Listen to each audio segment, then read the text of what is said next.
Saudara, Kejaksaan Negeri Konawe Selatan menetapkan sidang perdana terhadap kasus guru honorer Supriyani akan digelar pada Kamis besok pukul 10 waktu Indonesia Tengah. Sidang perdana terhadap Supriyani, guru honorer di Konawe Selatan yang dituduh menganiaya seorang anak polisi, akan digelar pada Kamis besok. Sidang perdana akan berlangsung dengan agenda pembacaan dakwaan. Sidang akan berlangsung di Pengadilan Andolo pada pukul 10 waktu Indonesia Tengah. Semangat Bu, semangat ya Bu ya.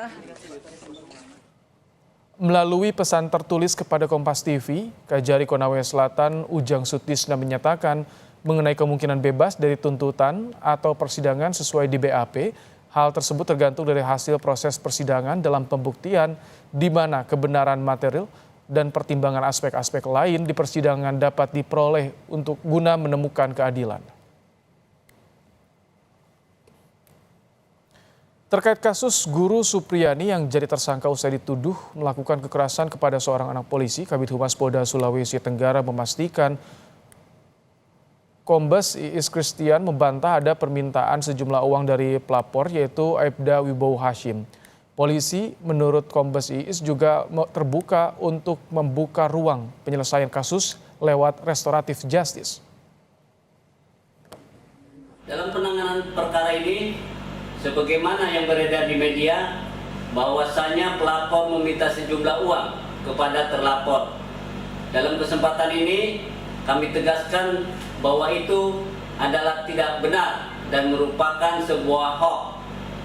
Hal ini sebagaimana dijelaskan oleh Kapolres Konawe Selatan dalam rilisnya, bahwa Polda Sultra dan Polres Konawe sudah melakukan langkah-langkah secara prosedural sesuai dengan peristiwanya dan fakta hukum yang sesuai dengan undang-undang khusus kaum rentan, dalam hal ini anak sebagai korban, termasuk juga perlindungan hak-hak terhadap terlapor, yaitu memberikan ruang restorasi, ruang keadilan, serta tidak melakukan penahanan selama proses penyidikan dengan mempertimbangkan bahwa terlapor adalah sebagai tenaga pengajar.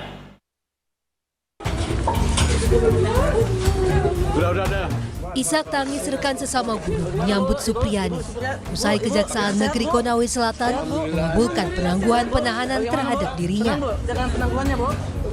Penangguhan penahanan Supriyani diputuskan pengadilan dalam surat penetapan pada 22 Oktober 2024 kemarin. Majelis Hakim menilai Supriyani masih memiliki seorang anak balita yang perlu diasuh. Atas kasus yang menimpanya, Supriyani kembali menegaskan jika dirinya tidak melakukan perbuatan yang dituduhkan terhadapnya. Terima kasih banyak teman-teman semua. Mudah-mudahan sini ada hikmah yang kita dapatkan. Tapi memang Bu, Ibu tidak mengakui dengan perbuatan itu Bu? Tidak Pak, tidak. Kuasa hukum Supriyani, Andre Darmawan menyebut berdasarkan klarifikasi terhadap sejumlah guru di sekolah yang sama, tidak ada saksi yang menguatkan jika Supriyani melakukan penganiayaan terhadap anak pelapor. Apalagi Supriyani dengan anak pelapor tidak berada dalam kelas yang sama. Kelas 1 itu kan adalah kelas dari Ibu Lilis. Nah, keterangan Ibu Lilis bahwa Ibu Lilis itu dari sejak jam 7 sampai jam 10 itu tidak pernah meninggalkan ruang kelasnya. Oke. Nah, kemudian kalau jam 10 yang dituduhkan, menurut Bu Lilis bahwa itu kan kelas anak kelas 1 SD. Sesuai jadwal, jam 10 itu sudah tidak ada anak-anak karena sudah pulang. Itu jadwal pulang. Nah, makanya kalau dituduh yang menganiaya anak tersebut, anak yang mana? Karena menurut Ibu Lilis, anak-anak itu sudah pulang semua dan Ibu Lilis pastikan itu. Saya klarifikasi kemarin ke Ibu Lilis.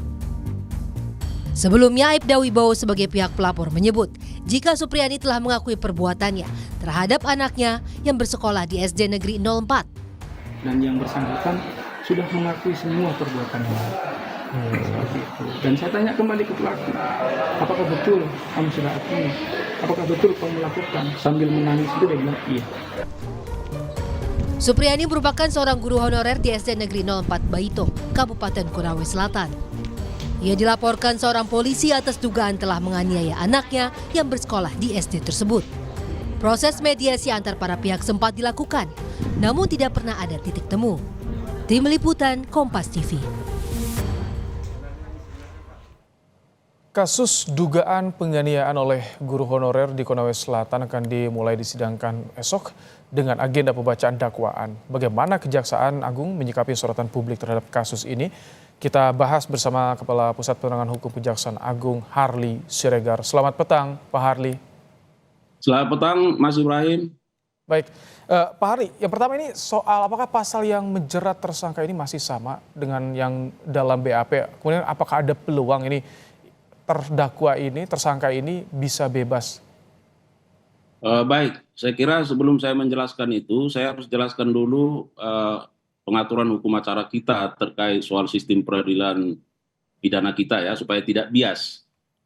Nah, berdasarkan surat pelimpahan perkara ke pengadilan ya, nomor 1704 tanggal 15 Oktober 2024 dan surat penetapan dari Majelis Hakim Pengadilan Negeri Andolo nomor 104 ya, sudah menetapkan persidangan itu tanggal 24 Oktober, berarti besok. Artinya bahwa kewenangan menahan, mengadili, memeriksa tentu ini sudah menjadi kewenangannya pengadilan.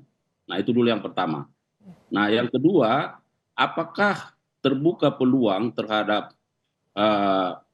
saudara Supriyani ini terdakwa akan dinyatakan bebas? Tentu sangat tergantung kepada proses pembuktian yang ada di pengadilan nantinya. Mengapa? Karena apakah sesungguhnya bahwa fakta-fakta yang akan terungkap di persidangan sama dengan fakta-fakta berkas perkara. Nah ini, jadi apa yang disampaikan oleh Kajari itu saya kira benar, bahwa kalau kita mau menuntut bebas tentu nanti harus dilihat apakah memang bahwa fakta-fakta yang terungkap di dalam persidangan ini sesungguhnya tidak sama dengan fakta-fakta di dalam berkas perkara. Mana fakta-fakta dalam berkas perkara? Kan di sana disampaikan bahwa misalnya bahwa yang bersangkutan itu melakukan penganiayaan terhadap anak, ya. Bahkan juga terdapat visum et repertum yang menjelaskan terkait soal luka-luka yang dialami oleh anak tersebut, ya. Nah, termasuk bagaimana laporan sosial yang disusun oleh pekerja sosial tenaga kesejahteraan bahwa terdapat indikasi yang kuat bahwa hal tersebut dilakukan oleh terdakwa. Nah, tetapi inilah nanti yang harus diungkap di dalam proses persidangan. Itu fungsinya persidangan yang terbuka ini. Nah, sementara di beberapa media kan bahwa saudara terdakwa ini kan sudah membantah. Nah, bagaimana nanti bukti-bukti ini bisa dipertemukan, di-compare, maka itu yang akan dilihat oleh jaksa nantinya, apakah harus mengambil sikap menuntut bebas atau tidak, misalnya. Nah, kemudian tentu akan ada pertimbangan-pertimbangan lain yang akan diberikan oleh jaksa. Bagaimana Pak Harli, Kejaksaan Agung melihat kasus ini? Karena kan ada dugaan banyak sekali ditemukan kejanggalan sebelumnya ketika proses penyidikan. Kemudian juga ada dugaan ini tersangka dipaksa untuk mengakui perbuatannya. Ketika proses pelayanan berkas kepada kejaksaan itu bagaimana? Apakah diawasi juga, diteliti juga hal-hal yang seperti itu? Nah, yang pertama oleh karena itu kami sangat responsif terhadap perkara ini dan kami sangat prihatin. Oleh karenanya kami secara cepat ya langsung melakukan inisiasi dan meminta supaya saudara terdakwa ini segera ditangguhkan, ya. Nah, ini dulu. Nah, jadi supaya dalam kondisi bebas ya, bahwa yang bersangkutan tentu akan memberikan keterangan-keterangan secara lebih bebas. Nah, itu. Nah, inilah bukti bahwa kejaksaan sangat begitu terbuka terhadap hal-hal yang memang apakah ya sesuai dengan apa yang sudah menjadi pendapat umum di masyarakat. Kami sangat responsif terkait itu. Yang kedua, bahwa jajaran Jampidum ya itu langsung langsung melakukan pengawasan dan pengendalian terhadap perkara ini, terhadap setiap perkembangannya, baik yang sudah dilakukan maupun ke depan. Nah, ini akan langsung dikendalikan dari Kejaksaan Agung. Baik, tapi kalau misalkan artinya ketika ada responsif, langsung diturunkan juga ada instruksi dari Jampidum, apakah ini dalam dakwaan esok masih sama dengan apa yang tertera dalam BAP polisi? Nah, itu tadi yang saya sampaikan, Mas, bahwa kita kembali sistem peradilan pidana, bahwa hakim memeriksa dan mengadili satu perkara berdasarkan surat dakwaan. Surat dakwaan disusun berdasarkan fakta-fakta dalam berkas perkara. Berkas perkara disusun berdasarkan bukti-bukti yang diperoleh oleh penyidik dalam proses penyidikan. Nah, inilah nanti yang akan dikontes, ya. Sekali lagi ini akan dikontes secara terbuka di depan persidangan. Apakah dakwaan yang akan diajukan oleh jaksa penuntut umum berdasarkan fakta berkas perkara itu ternyata menjadi fakta dalam persidangan. Kalau ternyata itu bukan menjadi fakta dalam persidangan, nah makanya nanti pimpinan akan melakukan penilaian terhadap perkara ini. Oke, baik. Terima kasih Pak Harli Siregar, Kapus Penkum Kejaksaan Agung telah bergabung dalam program Kompas Petang sore hari ini.